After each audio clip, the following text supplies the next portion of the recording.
What dog breeds could actually take on a wolf? Let's find out. Kangal.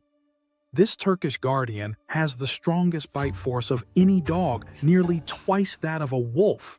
Alibi. Bred to protect livestock, these tanks can go toe-to-toe with wild predators. Caucasian Shepherd. Huge, fearless, and with a bite that makes wolves think twice. Tibetan Mastiff. This ancient protector isn't just fluff, it's a powerhouse in a fight. Rish Wolfhound, originally bred to hunt wolves. Big, fast, and stronger than they look. Would any of these breeds stand a real chance? Let me know in the comments.